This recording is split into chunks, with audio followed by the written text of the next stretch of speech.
I don't just look at followers. I look at your chat engagement. Are people talking in your chat? Is your community active?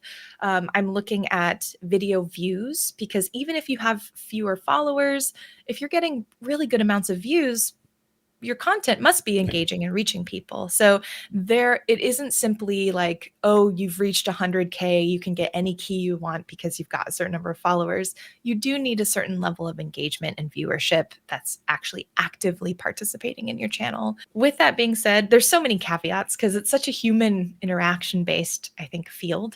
I will look at folks, and if I see maybe you don't have the biggest community in terms of followers, maybe even your community engagement isn't as high as some other folks, but I can see that you're putting in the effort, the quality is there, you're engaging with the content and the game in ways that feels like you are really investing your time and energy, and you're treating it with ultimately a certain level of respect, I would Yeah. say. Yeah. I absolutely will give a key and try to support you, because one of the best parts of my role, I would say, is supporting creators, especially as they're growing, and being a little bit a part of that journey in however small a way, in saying, hey, I was there when you were at 20 concurrents on Twitch, and now you've got 100 plus concurrents, you're a partnered streamer. It's so cool because I remember working with you back then. And for me, that's a personally really exciting part of the job, is being able to see and help foster through hopefully providing content to creators that they can use to grow their channels. Hey, this is David Hayter. You may know me as the screenwriter of films like X-Men, X-Men 2, and Watchmen, but you probably know me best as the voice of Solid Snake from Metal Gear Solid.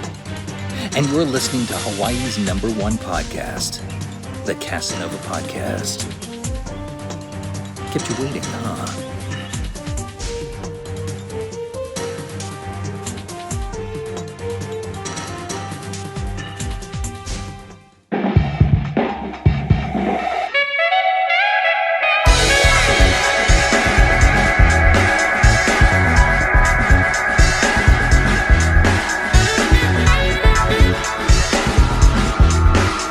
Aloha and welcome everyone to another episode of Hawaii's #1 podcast, the Kasanova Podcast. I'm your host, Mekel Kasanova, and today I'm joined by a very, very special guest, a good friend of the show, the one, the only, Jenny Windom.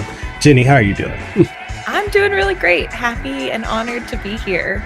It's an honor to have you on the show, and I've been meaning to have you on the show for a while. Here's the thing, I always get nervous reaching out to people. For me, I just feel like folks I know, if I ask them to come on the show, it's like I feel like I'm bothering them, and I have to get myself out of that. So I can totally I'm the same way, where if I'm like, oh, I have to ask a favor, or ask, if I have a podcast of my own, so it's if I have to ask someone to be a part of it, it's too much on them. But honestly, I know when you asked me, I was like, absolutely, just tell me when, just tell me where, we'll make it happen. So I can empathize with that feeling for sure. Awesome. But Awesome. it's always a good chance to get to just hang out with folks and chat and catch up. True. Very, very true. So, before we start recording, you told me about that weather you're having over there. Yeah. It's a little hot. It's a little warm. So, is this, I think, as far as I know, a lot of people on the West Coast are experiencing this heat wave. Mm-hmm. So, aside from AC, how do you deal with it?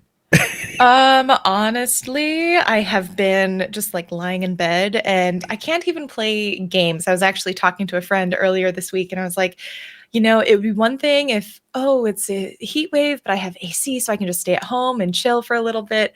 But unfortunately, it's still, even with my little window unit, it doesn't take away all of the heat. And so Yeah. I just lie in bed and try to think cool thoughts, and I try to play games, but I have my Steam Deck, but it just gets so hot that it sort of defeats the purpose. So I can't even play that. But been trying to at least get outside when the sun goes down, takes my walks then, and just appreciate when it's not so hot. Basically. Drink lots of water. I have 3 water bottles here just hanging out, just Wow. trying to remind myself to stay hydrated. My goodness. Yeah, it's like that. It's got to be. Is it humid or is it dry heat? It is a pretty dry heat. I think, oh my gosh, I would just be done if we had a humid heat. But in the Pacific Northwest, typically it's pretty dry. Maybe Hmm. occasionally, every once in a while, we might get a humid day, but it's not horrible in that sense. I think for us, and I was telling you this right before we started, is the fact that we just don't have the infrastructure to deal with it. So, Yeah. like, if we had AC built into our houses and buildings, it'd probably be a different story. But since like my house, I work from home, so I'm just kind of here all the time, not built for AC, doesn't have any of that. So we had to like go out this like right when it started, got a air conditioner, got it installed, and like literally the next day we hit about 100. So got it right in time. But yeah. Oh, no, man. I just okay. So I've never really had to deal with like more of the like dry heat. So I'm used to humidity. So like here Mm, in Hawaii, like right now during the summer, it's like very hot and humid, but we're talking 87, 88 plus the mhm. humidity. But and that's it. But like you're talking over 100. Oh my. Oh Yeah. Fortunately, I think we're out of the 100 days. I think we're now in the like 90s, yeah. low 90s, which is great. So yeah, I'm very happy that we're moving back into the other direction of more manageable heat. But I figure you probably also have, like, especially with the ocean, like probably some really good wind and breeze coming through. So it doesn't feel too humid, even though it is more of a humid temperature, I would imagine. Yeah, and I got like Waikiki Beach is like a block from my condo, so it's like Dreamy. anytime it's super hot, like I'm like, yeah, let's just I'm just going to the beach. Let's just hop Yeah. in. So, all that being said, though, go ahead and tell the audience about yourself, and you've been doing PR for a long time, and honestly, you've helped me a lot in my career. But I'm going to shut up. The floor is yours. Yeah. So, gosh, where do I mean? I guess currently, my like official title is communications director at a studio called Ivy Road. It's a relatively new studio. It was actually announced a couple years ago, but we announced our first title just this last summer Game Fest. So a lot of Mhm. folks, I think, are still getting to know us. We're again relatively new kid on the block at this point. But prior to that, I was at a publisher doing all of the influencer relations and strategy and management. And that's actually, I think, where we met. I don't think we met before that. I think it was through Kepler. No. Yeah. Yeah. And Because so, you sent me this. I still have yes. it.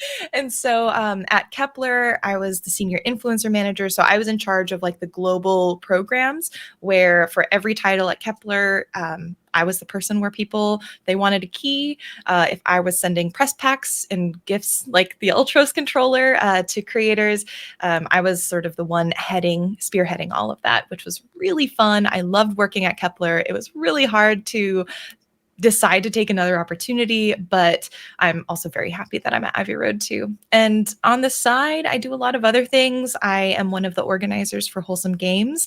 If you watch the Wholesome Direct, which usually broadcasts around like the Game Awards as well as Summer Game Fest, Hmm. you've probably seen my face because I am the returning host. I'm like the primary host for it, but I also help curate and help like all the stuff on the back end with that showcase and with just the organization. And yeah, I do a bevy of other things. I do content creation. It's just I also co-own a studio, so it's kind of all over the place. I feel like, Wow. yeah, Wow. Okay, so you left out something. You also podcast, so we got to talk I about that do. too. Yes. So go ahead, talk about it, plug it. Yeah. So just about now it's a year and a half, actually. A year and a half ago, I started a podcast meets like video game book club called Geeks Hmm. and Grounds. And so every month, like a book club, we select a game and we dedicate the entire month to playing the game and really taking our time with it. I started it partially because I loved just that experience of playing a game at the same time with your friends and being able to Hmm. talk about it in real time, just have that excited, like, oh my God, did you catch this? Did you see that? And I also wanted to force myself to play games a little bit more intentionally and a little bit more slowly because I found that I was kind of hopping through games not really finishing them and also not really remembering them.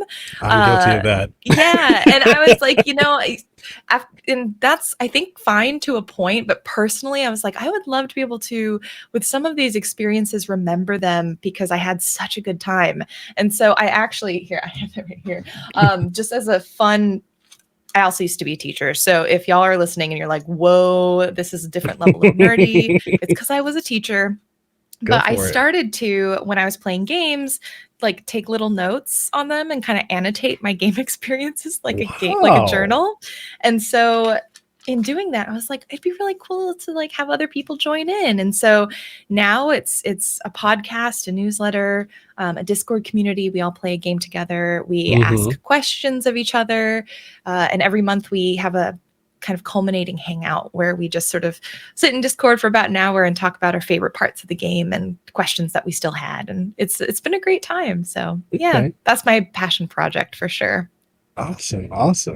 No, and that's, that's the thing is like when it comes to like doing podcasts, like I remember when it was like very few people actually did it. And it's like, you would tell people like, hey, I have a podcast. They're like, yeah, but what now? And it's like, now it's like, it's so common, but I think it's great, for everyone to be able to share their experiences, talk about various things. And it's like, it's a, whenever someone's like, hey, I want to get into content creating, I'm like, start a podcast. Just talk, because there's an audience for everyone. Two, it's an opportunity to just create content, like share your passions and talk about it. And it's easier now. I forgot who I think I was talking to Ainsley from Seasoned Gaming recently, and we were talking about how like, getting into content creating now is, whether it's podcasting or streaming or just making videos on YouTube or TikTok, it's so easier now compared to when, you need to have the the Logitech C920 camera, you need to have like certain capture cards and ring lights and green screens and oh my god, green screens. You don't need that. Oh my gosh. It's like if you don't want a green screen, that's fine. And then also it's like they have so many apps, and even within like Canva, for folks who don't know what Canva is, it's like a basically Photoshop, but like so simplified and so much more accessible because it's not as expensive as Photoshop. But they have a button that you can just click and it's like, oh, make this transparent. And I'm like, I remember back in the day, I had to learn how to like click all the nodes and like do all of this stuff in Photoshop. And I'm like, now you can just do it as a click of a button. And it's so easy and it's incredible. I mean, do you ever have moments where you just sit back and think about like how like complex it used to be? Like in the sense of like, okay, here's an example. Like I recently had a upcoming content creator that was saying to me that, this game is well, not this game, but trying to get into photo editing and video editing is so complex. I'm like, no, it's not. There's so many alternatives right now to Photoshop, like you said, Canva. There's if someone's more familiar with Photoshop, there's Photopea, which is completely free. You can use online. If you don't want to use video editing software like Premiere Pro, then you can get CapCut. You can easily edit videos through that. Like it's so easy to do it now.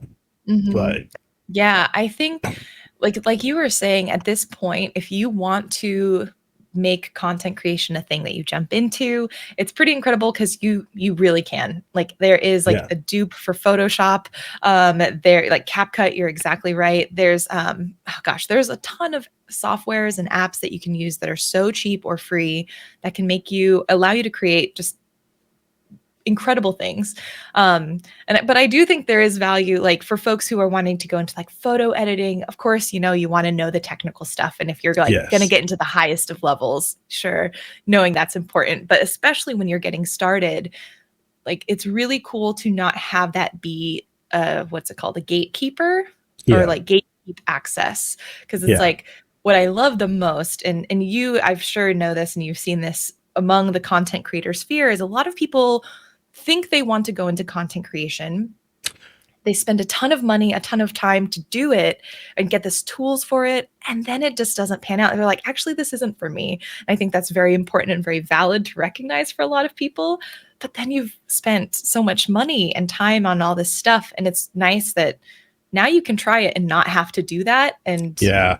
just actually test out the waters to see if content creation's for you before you invest in the Photoshop Adobe Suite expensive package, you know? Yeah, I remember when like there were constantly videos about, hey, this is the gear you need to use to make Mhm. content, or, if you're streaming on Twitch, or, you need to make videos on YouTube to funnel traffic. Like the landscape literally in the last 5 years, I mean, Mhm. actually, we could even say the last 2 to 3 years has just significantly shifted. So, Mhm. content creating, I do like to tell people it's not for everyone as a career, but I Yes. think it's very important for people to have a creative outlet and a way Mhm. to express themselves. A lot of people, I've had a lot of content creators talk to me. They're like, hey, I see you're doing content creating full time. I would like to go into it full time. I just want to create content that I want to make. And I'm like, yeah, that's an aspect of it. But when you're doing it as a career, you're working with businesses and brands and even your own audience, you're going to have to do a lot of things that you're not going to want to do, in the sense of like you have to treat it like a career. Like you got to show up on time, you got to be consistent, Mhm. and that can be very overwhelming because you're wearing so many different hats. You're your own PR company, you're your own hype man, you're the face of it, you're the voice of it, you're the editor, Mhm. you're so many hats that you wear, and it can be completely overwhelming. I've seen a lot of people start and stop just because it's too much, which is why try it as a hobby. And if you I can, totally agree. Yeah, well, and I think one thing that you said, that I think is a really important phrase that I hear a lot as well is like, "Oh, I just wanna do it. I just wanna make the content I wanna make." And I'm like, that is a really important thing to identify and do. But Mhm. like you said, if you're doing it full time as a career, you are going to have to play the algorithmic game. You're going to have to sometimes, again, like you were saying, create content that necessarily isn't what you want to create, but is perhaps more beneficial for visibility, more beneficial for like brand deals and things like that. You have to take it into account. And if you do it, like, for example, I had even now I still have brief moments where I'm like, do I want to jump into maybe more full-time content creation? Um, Earlier in my career, I definitely thought about it more, but I've kept coming back to the fact that as someone who does it as a hobby and very, very part-time, I do have the freedom in kind of this inverse way. I have the freedom of creating pretty much anything I want because my livelihood isn't dependent on something going Yes. well. And so I think that's a really great point that you bring up, that it's important to start it as a hobby, and if you turn out to realize it's better for you as a hobby, that's a-okay. In fact, I would say the vast majority of creators do it as a side gig, and I think Yeah. that's very healthy to not depend on content creation full time for most folks. Yeah. Like, as an example, like people are probably going to be shocked to hear me say this. Like, yes, I'm doing content creating full time, but I'm also about to go back into IT. And the reason for that is the fact that we are seeing the rise of AI and AI content creating. Mhm. And a part of me is like, okay, I don't think I can compete with that. When it comes Mm. to originality, yes, but the fact that we have all these platforms where you can literally clone voices and throw information in there, and within 2 to 3 minutes it spits out a video. I'm like, I have to write a script, I have to make sure my lighting's good, I have to make sure I got all my b-roll footage. And what would take me probably, let's say, for a 5 minute video takes me half an hour to 45 minutes, someone else can do the same thing and get it out and also hit the algorithm, and it becomes difficult. And I'm not saying that people can't continue to do it full time. I think sometimes you have to be able to read the landscape. It's like, hey, maybe I can't do this forever. And for me, I'm like, okay, so I'm gonna go back into IT. I used to be a senior systems analyst for Hawaii Pacific Health out here. I set up all their oh my god, There's a lot of trauma thinking about that job because I was like the Oh, team. I was the on call. I was the backup. The on call. I handled 7 hospitals across all the islands and 170 something clinics. wow. And I was supposed to have a team, but it was me. So even when I was Mhm. on vacation, I was constantly going. However, I missed that IT paycheck. And content creating just does not, unless you're constantly on, you know, the trends and all that stuff, it's not always the most lucrative field. I love the Mhm. freedom of it, but, you know, the stress of if this video doesn't perform well, I'm not going to get paid. That it affects your mental health. And, Mhm. I'm just at a point now where I'm like, all right, getting older, 4 years, I'm going to be 40. I don't know. I can't keep up with everything that the younger folks. Yes, I know I'm sounding old. I can't keep up with all the stuff the older, the younger generation is like, oh, this is hype. I'll look at that and I'm like, I don't care about that. Mhm. But then I had that second thought, like, but I gotta make content. Yeah, and I think that's something that, everyone has to make sure that they ask themselves that. And also, like you were kind of saying, you have to check in throughout your career and remind yourself and reevaluate for yourself whether or not this is like the type of um, like level of work you want to put in, and like if the reward for you is worth that level of work. Because I think for Yeah, some folks, you know, some folks will be like, yeah, I like the challenges with AI are there, but I'm here, I'm ready to like just put in that extra time. I think for you and for me, I'm at the point where I'm just like, I also am, not young according to the creator landscape. I really want time with my family outside of the internet, and I don't want to put that time in. So for me, hobby, I'm very you're okay with in that. you're in your early 20s. I know it. Come on. Uh, I appreciate you saying that. I am in my mid 30s. What?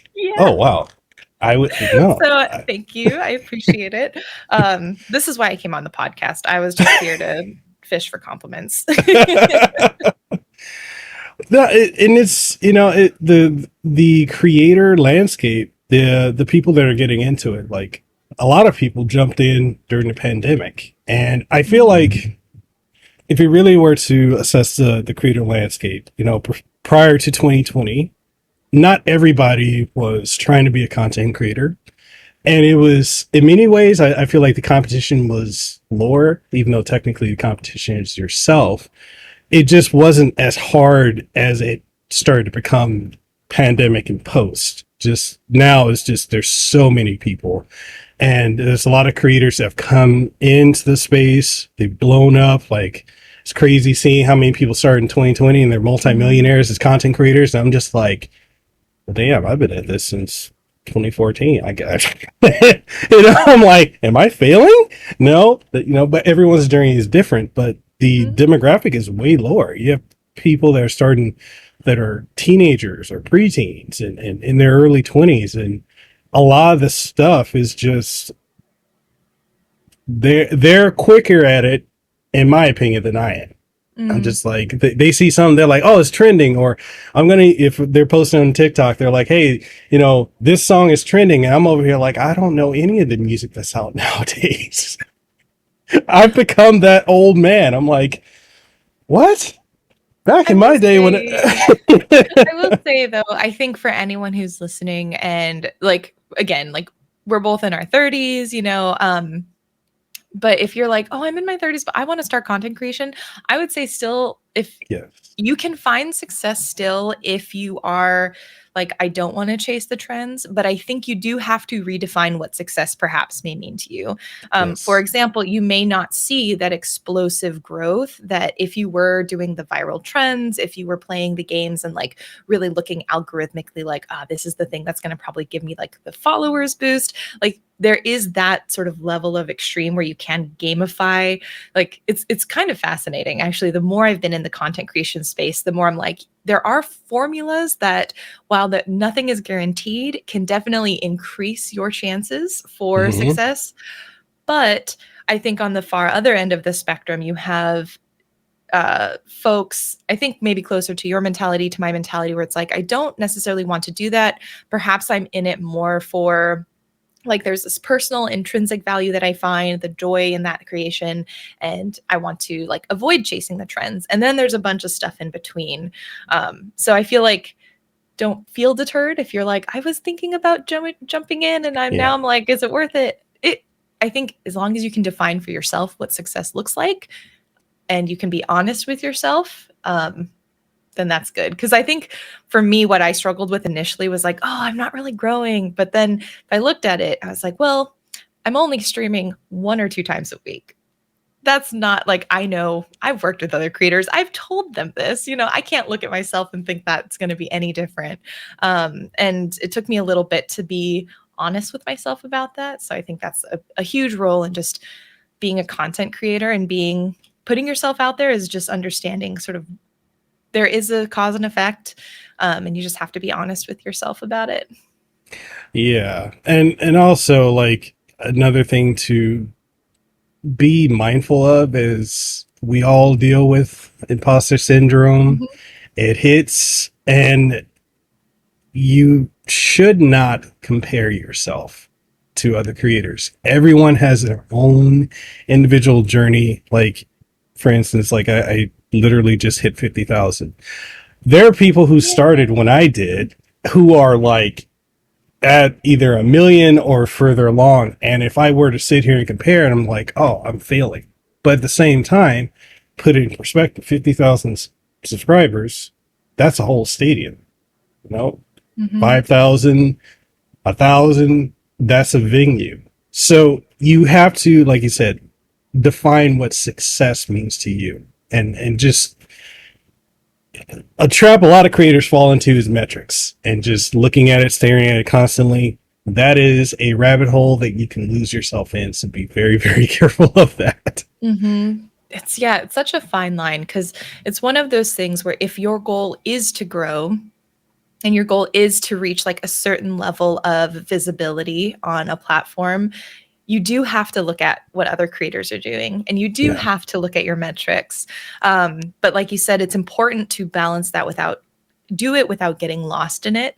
Yeah. And a lot of that is just figuring out what strategies work for you. Like for me, especially back when I was streaming a lot more, I knew that I could not have my view count live on, because for folks who stream, you can have sort of this live feedback of how many people are in your stream at this point in time. And you can see the numbers going up and down during the stream. And I realized I was like, I cannot have that because Yeah. I can tell for myself, if I can see that live, I will become much more animated and I will perform more essentially when I see the numbers go up, which is fine. But the problem is when I see the numbers go down, that really starts to impact how I feel during the stream, regardless of how I'm actually feeling. And so I realized for me with that metric, I had to turn it off. And I only looked at that once the stream was done so I could look at it in a more objective way. So just finding hopefully strategies that work for you if you are looking for that kind of growth or visibility so you don't get lost in it. Definitely. So, you ready to hop in the DeLorean? Let's go back. Let's go. Let's go. All right. So, what got you into gaming? Let's talk about it. Spare no detail. Gaming. Well, I mean, back when I was a young child, but a wee child. I mean, I have grown up playing games my whole life. And so it was one of those things, like I think so many of us who are around games right now, where it's like it was just a part of my life. So I just loved being around games from the jump. My brother and I would play together. My mom would come in and play Mario Tennis with us on the Nintendo 64. So I've always associated just like very positive memories around just play, especially with Nintendo specifically. Mm-hmm. For a while, and funny story, my brother was the one who actually wanted to get into the video game industry. He's not, and I'm actually the one in the family that's in the industry now, which is kind of funny. But I actually kind of stepped away from gaming around college because I felt like I hadn't seen as many, because I love like RPGs specifically. And other than the occasional like Final Fantasy that would come out every few years, there wasn't really anything for me to play, because that was in the heyday of like I think COD. Gears of Gears, War, yeah. Destiny. It was like that first generation of these like first person shooters that were very like multiplayer first person shooters where people were playing and it's really cool. But I just was part of it was I didn't like that I wasn't good at them. So there was a bit of that competitive streak that I was like, I'm not good at it and I don't want to play. But also I just wasn't as interested in first person shooters Hmm. personally. I was always an RPG kid. I was always a puzzle platformer kid. And so I took a step back, didn't really play games for a little bit. And then a little game called To the Moon launched. And if y'all haven't played To the Moon, it is an indie game. It is probably one of the games that will consistently everyone who's played is like this one made me cry, like ugly cry.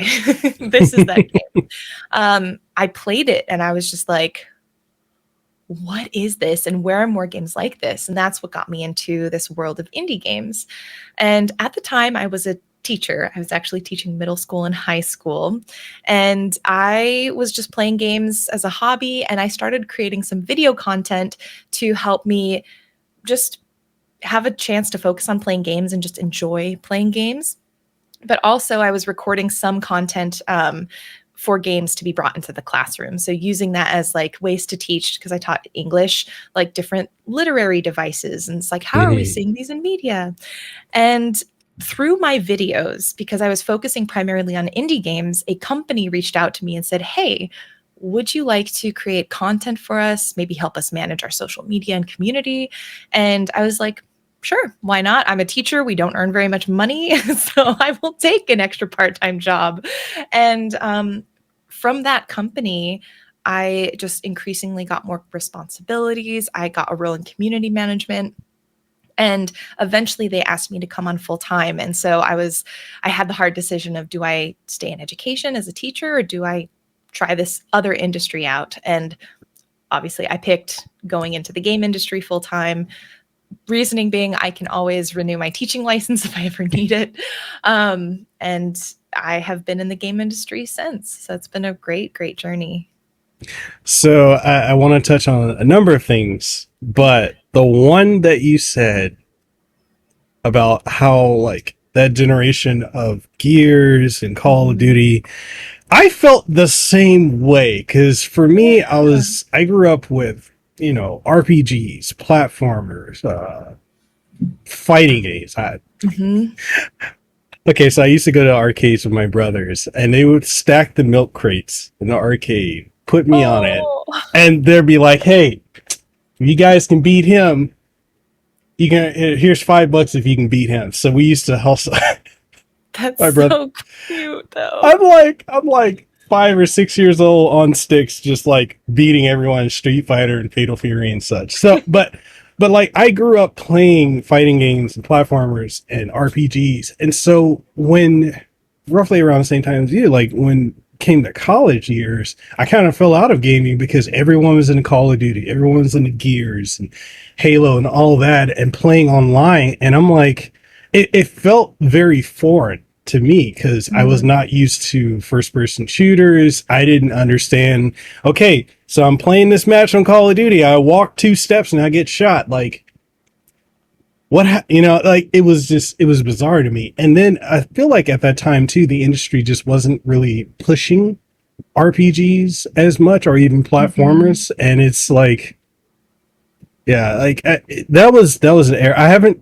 You're the first person I've ever gotten the chance to talk to that also felt that way about that Yeah. Oh, time. yes. One of us. Yeah. Yeah, it's fascinating because it now that you mention it, it definitely was a time where they pushed this like online multiplayer like Yeah, team shooter game and it was the novel thing for that time. It was the first time internet was good enough yeah, that like consistently that people could do this and they could do it on consoles, not just on PC. So like it was fascinating because yeah, I was like I remember in I think it was maybe 8th grade ish. Gosh, I'm dating hmm, myself here. But like Final Fantasy X had come out and like in high school we had Final Fantasy X, we had Final Fantasy X 2, like all of these like what I consider some of the greatest RPGs for myself ever. And then we get to college and I think that was when Final Fantasy 11 came out, but I didn't have a computer. Like my laptop was so bad. I was like, I cannot play. Same. Like I can't play anything on my laptop, and also I don't have a console, and I don't really. I'm so antisocial. I'm like, I don't want to play online with other people. I want to just like have my experience. Yeah. And so it was really interesting because it did feel like a time that, I think was really cool for gaming as an industry. But personally, I was like, I don't see myself here.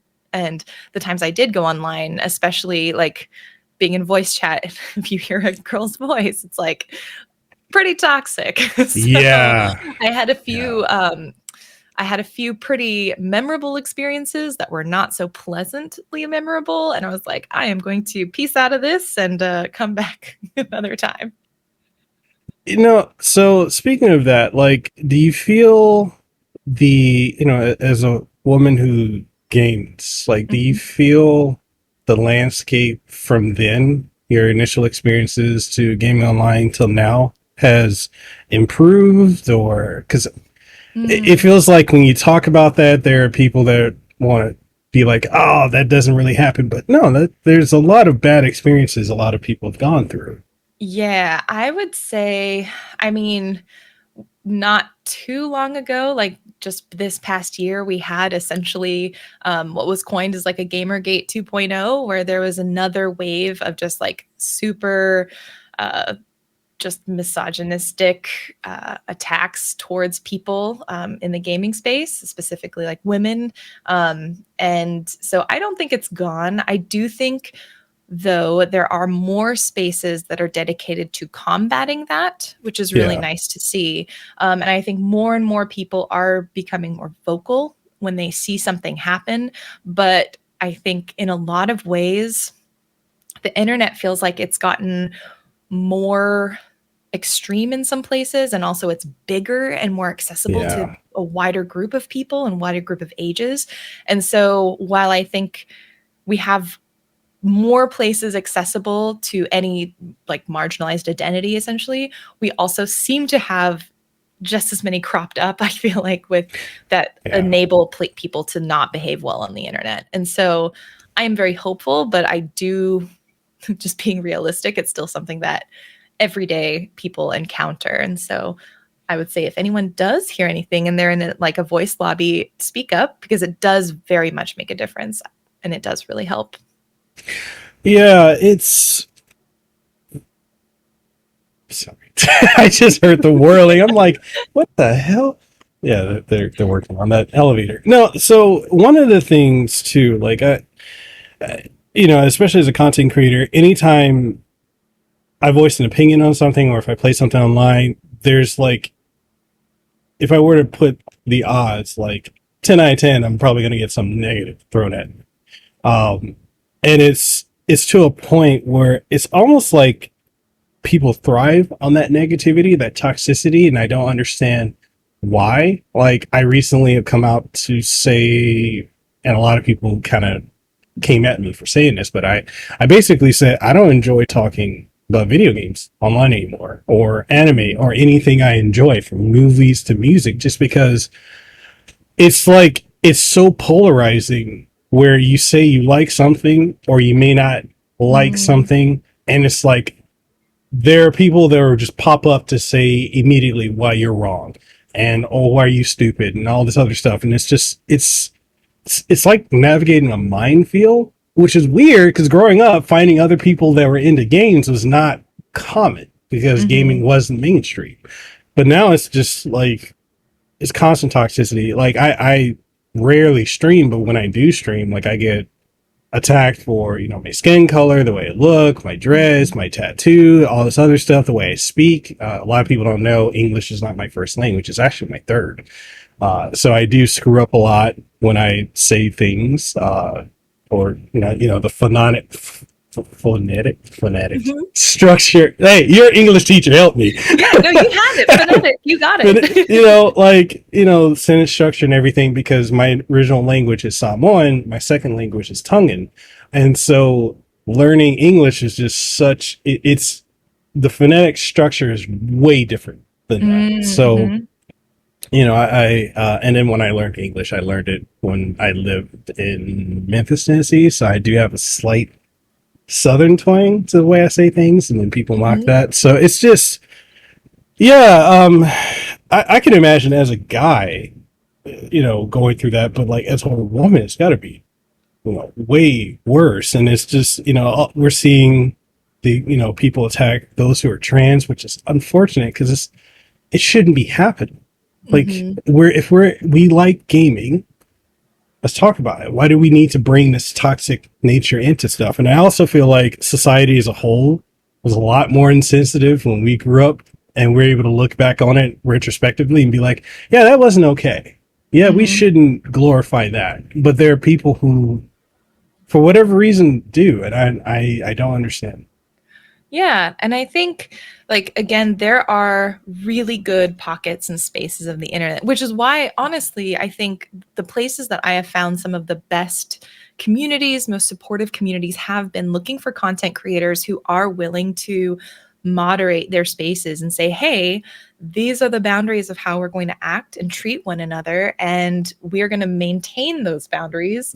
And if Yeah, you aren't going to follow these guidelines, you can find a community elsewhere to be a part of, and that's it's just not a good fit. And I think finding the communities, if you like, if anyone listening feels like, "Ah, I'm not finding a community that really aligns with me, I feel like I'm feeling a lot of toxicity from the internet," I would say it's worthwhile, if you're looking for an online community, finding content creators or maybe specific titles, and like on platforms, people who talk about those games that you love, who have those like community guidelines and actually maintain and like moderate them. That's been the biggest help for me. Is if I go, particularly because I find my online communities through watching a lot of streamers, watching a lot of YouTubers, and usually if I hang out in a chat, you can tell within probably about 5 minutes, sometimes less, whether or not you may be a good fit for that community, and whether or not the people there maybe align and like with your values. And if not, you can always find a different streamer. So I think it's one of those things where it's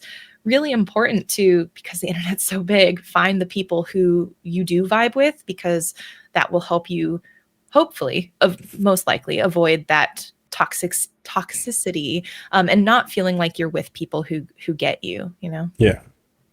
So, pivoting slightly, I want to talk about your career in PR and working in the Hmm. gaming industry. Yeah. And before we do that, I want to first of all, I want to give you just I want to give you your flowers. Thank you so much for last year. For those, I don't know how you don't know about this, but for those who don't know, recently, well, roughly almost a year ago, on Maui, we had the fires in Lahaina, and devastated a lot of land there, a lot of historical stuff, and a lot of people lost their lives. I lost a lot of family to it. My two teenage daughters actually got stuck there. Thankfully, they're okay. They Oh, were able to wow. get out. But, you know, you were the first person to reach out to me and to, help me with raising awareness. And honestly, I just really want to thank you for that, because I had no idea that what to do. I'm just like, I feel like I was, shouting at the wind, like, Mhm. "Hey, can we get some people to acknowledge it?" And you reaching out and helping, that went a long way, and I definitely want to thank you for that. Yeah, thank you. I mean, again, it's one of those things where, at least from my perspective, like, when I get to work with content creators like yourself, it's this interesting line, because it's like, yes, it's a business relationship. We have like this professional is like thing that's happening, but I don't know. I feel like it's so much more than that, and it's much more personal. And so when I see like you posting about stuff that's happening in your life, or any content creator posting about things that they're going through, it becomes more of like, oh my gosh, these are like people who I care about, who I've worked with. I want to do something to help. So I appreciate you posting, and also like just making awareness happen about what was going on in Maui at the time too. Because I remember, I think you were the one of the first people I saw even talking about it online. So yeah. So flowers Yeah. to you too. Thank you. Yeah, so like when it comes to working in PR and influencer relations, what are some of the things that, content creators that are going to listen to this podcast should know should know to do, should know not to do? I know this is a very loaded question, but like, walk us through it. Yeah.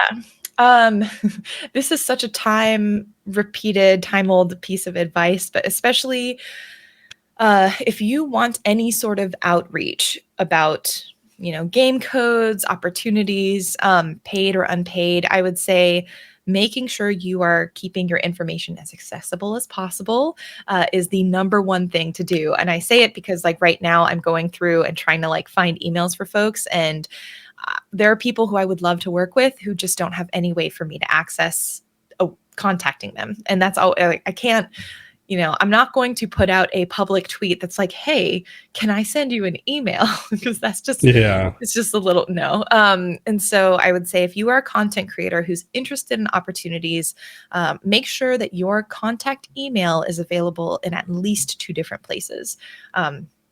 Usually, most commonly, it's your bio, like on Twitter or Blue Sky, whatever social media platform you use, just have it there.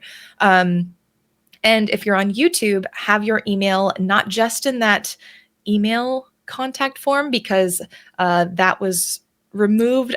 I have heard as of today, actually, that they think it's a bug, according to someone I was talking to. Yeah, so this should be resolved, and that email thing should come back because supposedly it's a bug. That's the rumor. That's what I've heard.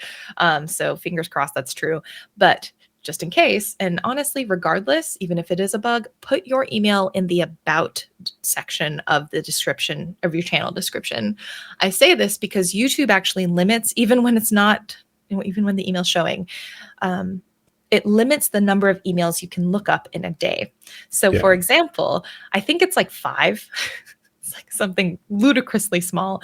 And so I actually have multiple profiles on YouTube, so I can switch between them and find at least, 20 emails a day, because these are just like my personal email, my business, my personal business email, my studio email. I'm just like switching through profiles, trying to make sure I can get as many creators. So from a logistics standpoint, that's one thing.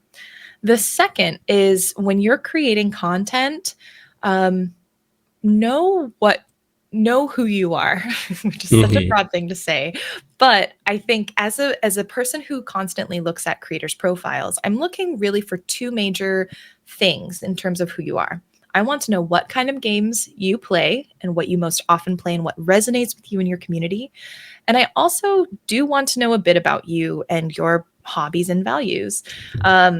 This is why, like, when I look at a creator, if I can see, oh, this person plays RPGs like 80% of the time. They occasionally delve into some other variety experiences just for funsies. That's cool. I know exactly what I'd want to send them.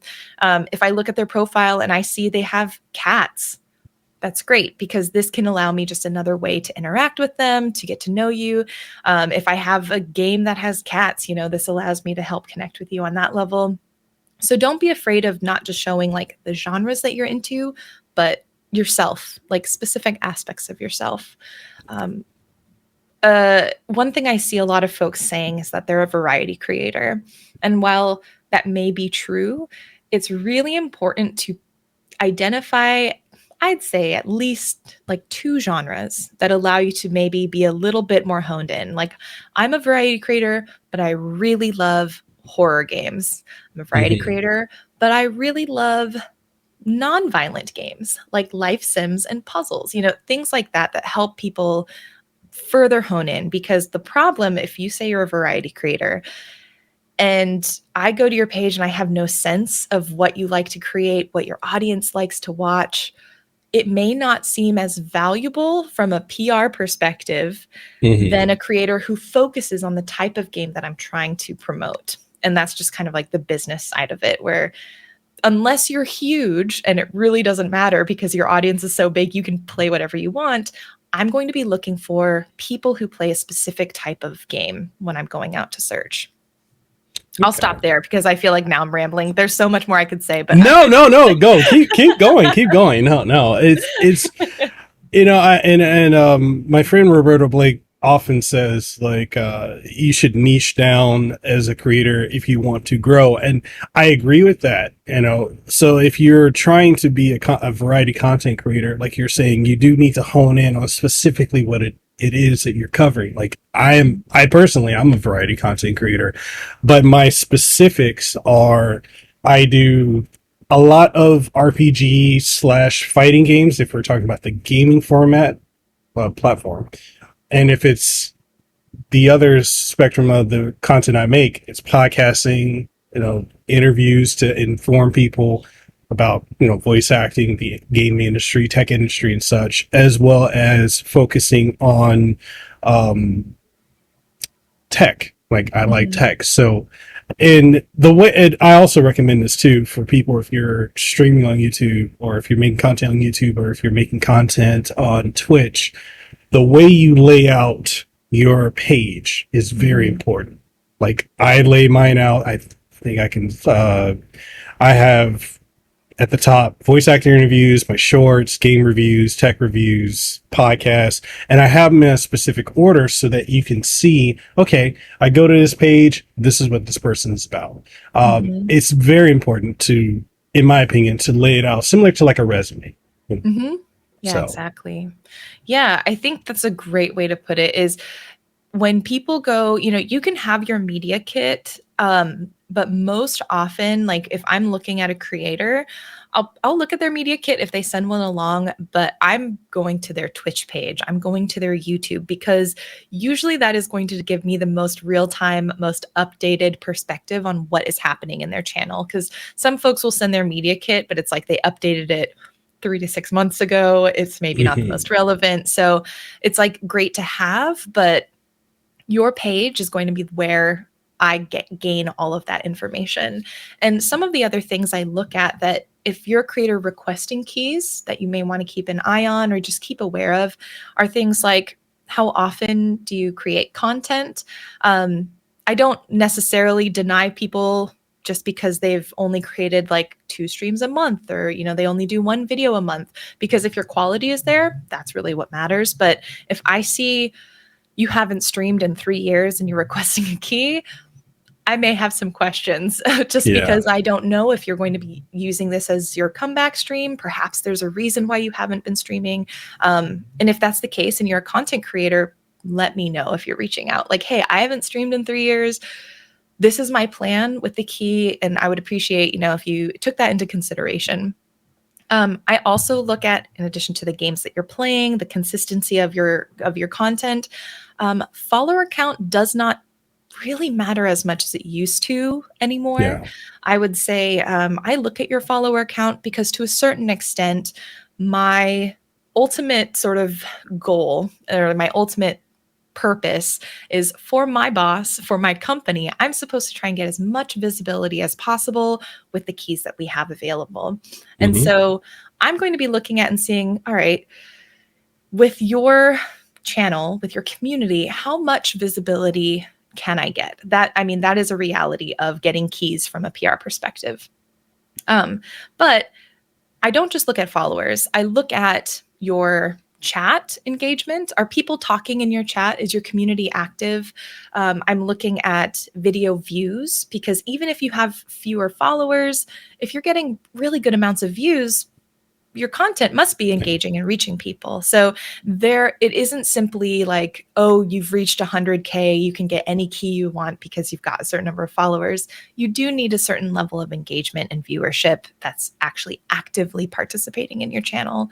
Yeah. Um, but with that being said, there's so many caveats because it's such a human interaction based, I think, field. I will look at folks, and if I see maybe you don't have the biggest community in terms of followers. Maybe even your community engagement isn't as high as some other folks, but I can see that you're putting in the effort, the quality is there, you're engaging with the content and the game in ways that feels like you are really investing your time and energy and you're treating it with like ultimately like a certain level of respect, I would Yeah. say. Yeah. um, I absolutely will give a key and try to support you because one of the best parts of my role, I would say, is supporting creators especially as they're growing, and being a little bit a part of that journey in like however small a way, in saying, hey, I was there when you were like at 20 concurrents on Twitch, and now you've got like 100 plus concurrents, you're a partnered streamer. It's so cool because I remember working with you back then. And for me, that's a personally really exciting part of the job, is being able to see and help foster through hopefully providing content to creators that they can use to grow their channels. But yeah, again, I ramble. So please stop me.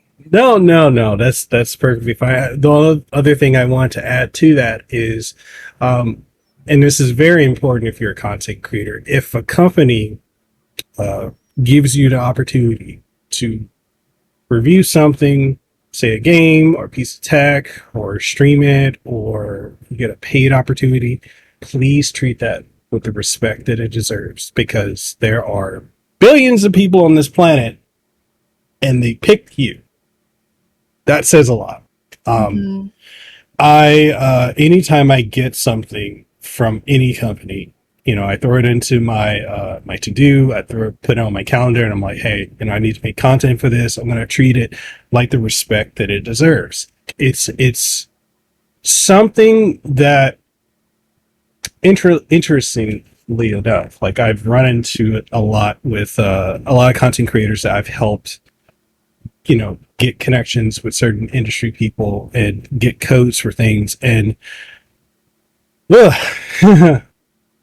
talking about some traumatic experiences as a creator, but there have been times where I've helped them get codes and then or get products, and they're like, yeah, I don't care about this, or oh, I'll get to it when I get to Mm. it. And it's like, that not only negatively looks bad on you, but as the person that referred you, that also affects me. Like and I've since restored this relationship, but like I had a very lucrative relationship with Turtle Beach at one point, and I was, referring other creators I thought could be a great fit for it, and they were sending them keyboards, controllers, and the Neat microphone, because they acquired Neat, and a lot of them, majority of them, did not make any content. They just got the product, didn't make any content. So it came back on me, and it kind of negatively affected my relationship with Turtle Beach for a good Mm. period of time. I've since recovered that, but it's just, you have to treat this with respect. If you Mhm. request something, please deliver on your deliverables and understand the weight of that. Yeah, and it's, you know, from the PR side, it's like I understand sometimes life happens, Yeah. sometimes we do have keys that we can give and we're like, "Hey, no obligation." Sometimes we'll send it and be like, "No pressure. You can just if you want to create content, that's fine." But yeah, if you're in it for perhaps like a paid agreement, or if like something physical has been sent where it's like there's been a bit more effort, especially than just a key, I would say that is a point where it's like, please do have the respect. If you aren't able to do something, at least let the PR person know or let the Yes. influencer person know, because it's one of those things where it's like, if we do hear back from you, it's like communication. That's all we really, really need. If we Yeah. do hear back from you, that is great, and we can say like, hey, that's fine. Next time we can make something happen or something like that. But it is really challenging where if I've sent keys, this is also specifically, and it may be not as fair, but this is specifically for like mid-level to smaller like sized communities and creators, because with the hugest of creators, the biggest of communities, we'll probably send them keys because like they have the millions upon millions of followers, and like they have the visibility that they Yeah. probably have so much coming through their inbox. We know the likelihood of them seeing it probably much lower unless they're specifically interested in our product or our game. But also they have the visibility where it's like we can send them something and keep our fingers crossed. But if you're not Hmm. as big and you don't have millions and millions of followers, you do have to be more cognizant about the relationship building. And so, like you said, if you are unable to create something, just let the person know, because at the end of the day, this is a relationship game, and it can be really tough if, you don't have the relationship with someone to be able to like reach out for keys. But if you do have the relationship with someone, it does afford, honestly, more opportunity for you to say, hey, keep me in mind for this opportunity. I've had folks where I've been unable to like give them stuff for multiple games, multiple titles, but I know they have kept consistently reaching back out. They've consistently created content to show they're invested. And Mhm. what I do is I'm like, every time I have an opportunity, I will try my best to get it to them. And it usually does pan out where something comes up where I can like give an opportunity to a person because they've invested that time. And people see that, they appreciate it. So, whether or not that's the most fair, it's just what happens, because we're human beings who are also trying to get stuff done. Yeah. And so if you're a content creator and you're just like, nobody ever reaches out to me, I never hear back, or I reach out and I keep getting no's, understand that there may be a variety of factors, right? Maybe your Mhm. content isn't at the point yet where people can get you keys because they have to validate to their boss. So understand sometimes it's out of their control. Um, but also understand that sometimes that persistence, if you're able to build a positive relationship, people will keep an eye on you. And if something comes up, they will consider you. But also make sure to keep it generally like positive, in the sense of don't berate them via email. That's happened before. Oh my goodness. Like keep it professional. Reach out, stay on top of mind. But also, if they give you a no, just say thank you. I'll reach out about the next opportunity next time. Um, yeah, but it is a relationship building game, and it does take time. Yeah, I've seen a lot of creators who, if they get told no, they'll go to YouTube or Twitter and rant, tag the companies and tag the PR people. And I look at that and I'm just like, why are you doing that? Why? This is so unnecessary. There's nothing, even the biggest creators are not guaranteed everything. Like Mhm. it's really, you're playing a numbers game. Sometimes you're playing like, it's like slots or roulette. Sometimes you get one, sometimes you don't. Like it's not, you should never take it personally. Mhm. I told you about experiences I've had with another company, which sucks, but I'm not going to take it personally because, okay, this is your view. Maybe I'm not the right fit now, but maybe later I will be. So it's Mhm. so long as I just focus on making my content, making sure my content's good, keeping on top of stuff. Maybe down the road there'll be another opportunity. Mhm. To touch on what you were saying earlier about bigger creators often getting more of the leeway than the smaller ones. The best way to look at that, say you're in New York Times Square, there, a big creator is kind of like one of the ones that's on the billboard. You cannot not see it. For a Mhm. lot of the smaller or medium sized creators, we could be more like a flyer in the neighborhood, like a poster or something. We're not necessarily on the billboard. So the bigger creators, New York Times Square, they'll be seen. People will see it Mhm. regardless. Whereas if you're a flyer, maybe in your community you'll see it, but not have the biggest reach. But you can still grow from there. It's. Yeah. I'm not sure if that was a good analogy. I think I'm. that's pretty good. Well, because also I think one thing, because like, yes, I will try and get our keys to some of the biggest content creators out there. Because with some of them, if you get the right one, that can be huge and land to your game. Like Yeah. one example I'm thinking right now is Markiplier relatively recently started playing Slay the Princess, and Mhm. that has made that game absolutely blow up. And it's great because it's like they launched a year ago, he's playing it Mhm. now, and they're seeing this other wave of people discovering the game. Like for a creator that big to play a game, especially from an indie developer, that's a major win. Yeah. And so, of course, as someone who's going into this outreach, I'm like, I would love to reach some of the biggest creators. Um, but the key is that they have to be the right fit. And Yeah. so, if I'm reaching out to all of these content creators, genuinely, I would rather have many smaller creators in terms of community size who are a perfect fit versus one large creator who is not a fit. Because if that large creator who's not a fit plays the game and doesn't understand it, doesn't enjoy it, that can be more detrimental, honestly. Yeah. Or at least at the very most neutral, have no impact, which is then it's like, well, that was kind of a wasted, if it's a paid opportunity, then that's really unfortunate.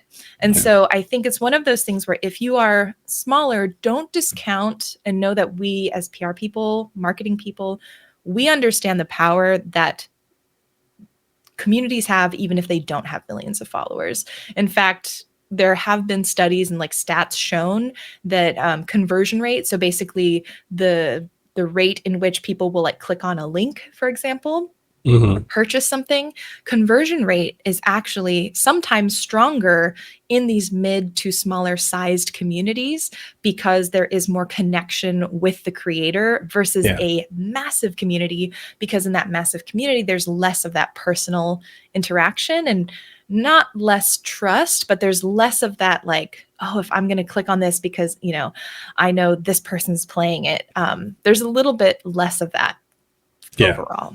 And so I would say, of course I did say, yeah, we're absolutely, every time we have game keys, if it's a fit, I'll send it to the creators with millions of followers, because that would be great if they could play. But genuinely, the bulk of my time, like 90 to 95% of my time, is going to be focusing on the mid-sized to smaller sized communities and creators. And I say that not because like smaller is pejorative or bad or anything. It's just like in terms of numbers, that's how we divide the metrics out. But I would say the bulk of my work is not spent with the multi-million follower content creators. Wrapping up everything, because I know we've gone a little over an hour and I want to be completely respectful of your time. Would you say that could be a loaded question. Would you say that it's gaming and I guess nerd culture stuff that when we were growing up, and I know I'm dating us by saying that, but when we were growing up, wasn't mainstream and it wasn't cool or socially acceptable? Would you say it's been a net positive or net negative with nerd culture and gaming and everything being as mainstream as it is now? I would say it's a net positive. I think it's been really, really cool to see the number of people in my life, just specifically, who never picked up a Switch, for example, or any game console, who picked up a Switch in 2020 when everyone started jumping on Animal Crossing. And to see the people who've picked up like Animal Crossing and use that as the gateway into all sorts of other types of games. And folks who I knew who played the Switch and now are exploring PC gaming because they have a laptop and they're like, well, let's see what else we can dive into. So I think in terms of just bringing more people in and getting more perspectives in our industry, both from the creator side, content creator, from the developer, from the player side, we have so much more coming in than we used to. And I think that's a very, very good thing. I think in terms of pop culture, it's been super exciting to like, we've always had sort of touches of video games and media, like movies and things, but more and more, like some of the biggest shows that are coming out are based on video games, are inspired by video games. It's really cool. And also really wild. I was telling you, I went to a dance show just this past weekend. I flipped out because the dancers in sort of this mashup that they were doing incorporated an Undertale track for part of a popping and locking routine. And really, my mind was blown because I was just like, this is like next level to me, where this world that I'm in, that, there are dancers who like to dance to video game music, but in a show that I was attending, like on a stage, it was the first time I had heard like an indie game song, not just like, oh, it's a Final Fantasy track, nothing big, nothing like Mario. Undertale was playing. People were dancing to it. So to see the impact and how it's gone and infused itself in so many different aspects of life, even just on an individual level, I think has been incredible. So I think net positive for sure. Okay. Well, before I go to the last question, one, I need to know when this next show is because I'm a b-boy and a crumper, and Yes. I do crump and b-boy to gaming music. So to hear that, I'm like, Undertale? What? Yeah, it was the Um, spider. I don't know if you recall the spider song, like the bakery sale spider song. It was yeah. that song, and they were popping and locking to it. And I was just like, what? Wow. It was incredible.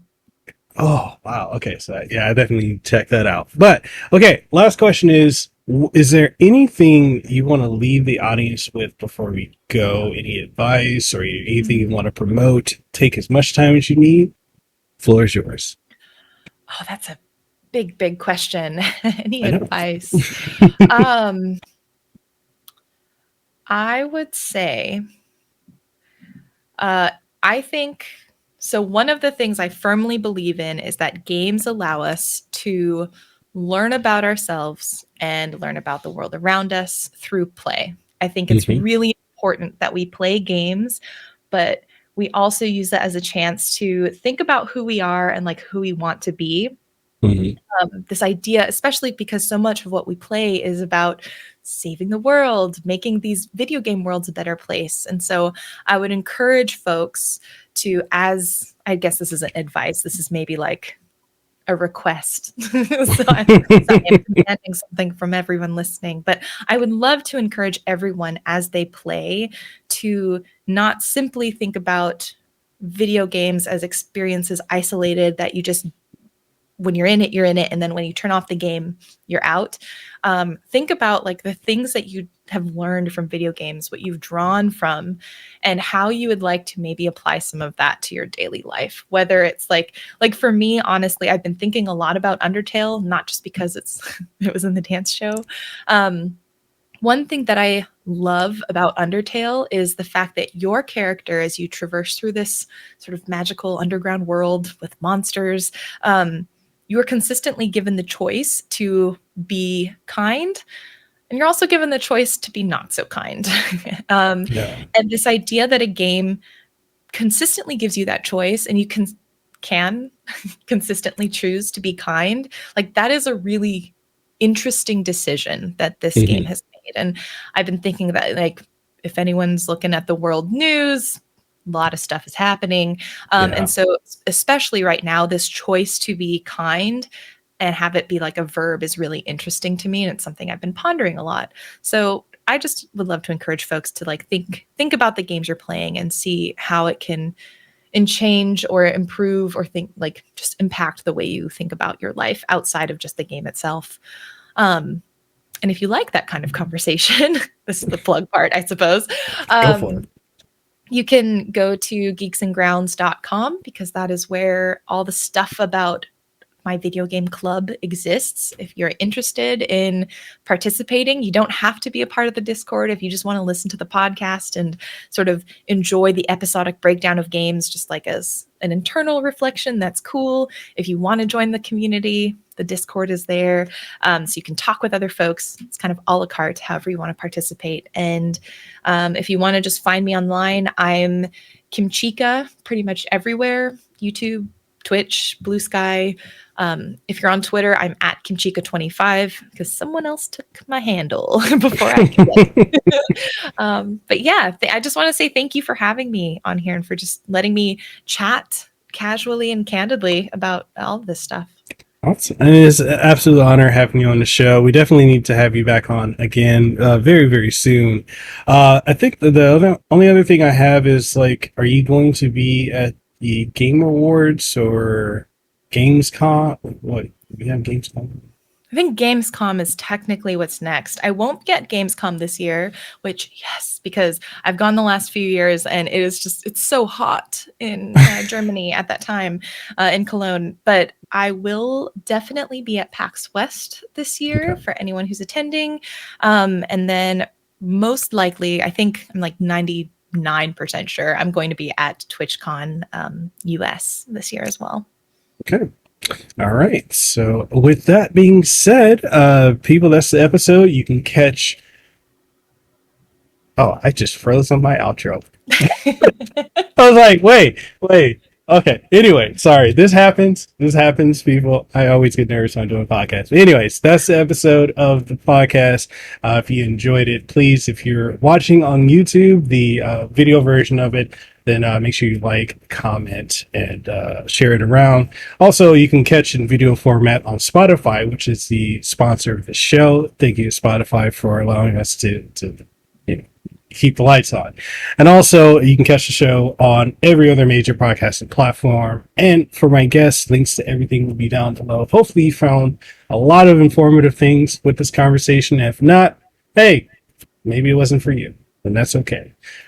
With that being said, we are signing out. We hope you have a blessed and aloha rest of your day. And, hey, have a good one. If you enjoyed this episode of the podcast or any of the other episodes that we've done so far, if you've enjoyed any of the conversations I've had with the guests that I've had on the show, or just general topics that you guys have thrown at me or that I've researched and we've just talked about on the show, then do me a solid. If you're listening on any of the major podcasting outlets, make sure you leave a comment, leave a rating or a review, because it greatly helps out the show. If you're watching the show on YouTube, which airs every single week, then make sure you sub to the channel, youtube.com/@Mekel Kasanova, or just youtube.com/Mekel Kasanova, or even do us an even bigger solid by liking the video and sharing it with someone you think would find some enjoyment out of it. And all that being said, I hope you guys continue to enjoy this podcast and the content we put out here, because hey, we do it with a passion and we do it for you. So with that being said, I'll catch you guys on the next one. Stay safe, be blessed, and I'll see you around. Peace.